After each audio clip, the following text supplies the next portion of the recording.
Good morning. It's August 10th, 2006 in Seattle, Washington. I'm Frank Blethen, the publisher of the Seattle Times.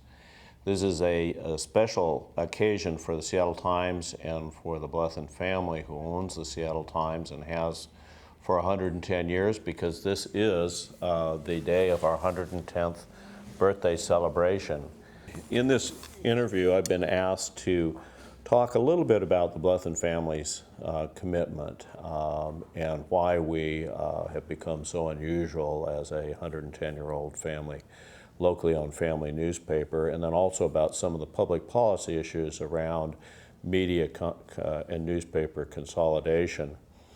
The Blethen family is the legacy of the Blethen family, going all the way back to our founder, Alden Blethen, in 1896, is one of community service and journalism. It has always been that way.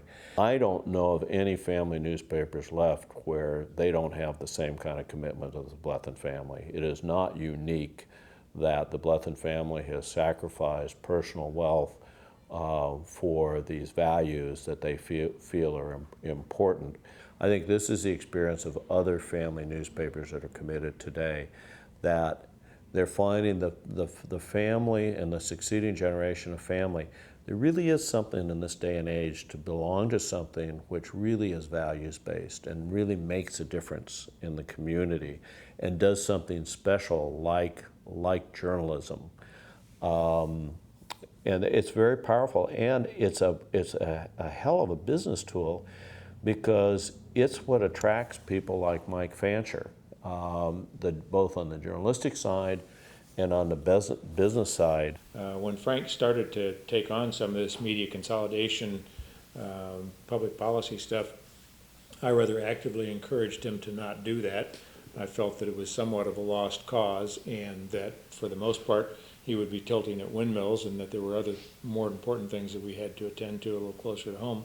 But he felt so strongly about it as a matter of conscience that he basically said, no, this is something I have to do. And I think he realized that if he didn't do it, there weren't very many people in this industry who would. And so he's taken it on for many years, and I will say has had far greater success in the public policy arena than I ever would have imagined. One of the things I think Frank understood is that the public gets this. The public cares about this. The public is worried about not just media consolidation, but the extent to which commercial pressure is squeezing out journalistic consideration and public service consideration. And I think that's a tremendous threat to our democracy. And Frank's just been one of the people out there, the only publisher I know out there on the stump as aggressively as he has been. I'm the only publisher willing to speak out on this, and I can go in behind the newspaper companies that claim there's some business need, and I can debunk that, and I can talk about the community service and the obligations we have in a democracy. Yeah, as Mike said, I'm probably the only publisher in the country speaking out on this, which should tell you something about what kind of people are now publishers of papers in the United States. But also, there's very few working journalists that ever speak out on it. Mike is one of the few who can and is willing to speak out on it because it's career suicide. If you start, this is one of the great untold stories in America, and the story isn't told because the owners don't want the story told. And the journalists are smart. Working journalists are smart enough to know that it's not a story most of them are going to be allowed to tell. There's always some exceptions and some bits and pieces, and there's some really brave guys like Juan Gonzalez in New York City who feels he's far enough along in his career and he's willing to speak out on it. But it's career suicide for a senior editor who really understands journalism in America to speak out on this. So. It's actually, I think a voice like Mike's is a far more important voice than a voice like mine. One of the things that's happening is that the financial pressure that journalists, especially lead editors, are experiencing is just intense, and the choices that you're being forced to make to try to do more peripheral things to appeal to non-traditional news audiences at the expense of the quality journalism that you do is clearly working a hardship. And yet, as a professional journalist, my commitment is to the notion to be a truth teller, to have credibility with the audience. And I'm hoping that journalism and the standards of journalism don't get squeezed out in this, because I think that the public still wants to look to trusted voices who are trying to be neutral in a public debate. And I think we need more civil discourse. The problem with with the divergency of voices is sometimes you get more and more extreme voices, and you end up with a shouting match. I think the public wants more of a conversation about the media, what it does, who it is, and how we operate, what our standards are, what our methodologies are. And that's one of the things I've been personally committed to, is helping to reveal to our readers what it is we do and how we do it, and to be as open as we can when we make mistakes.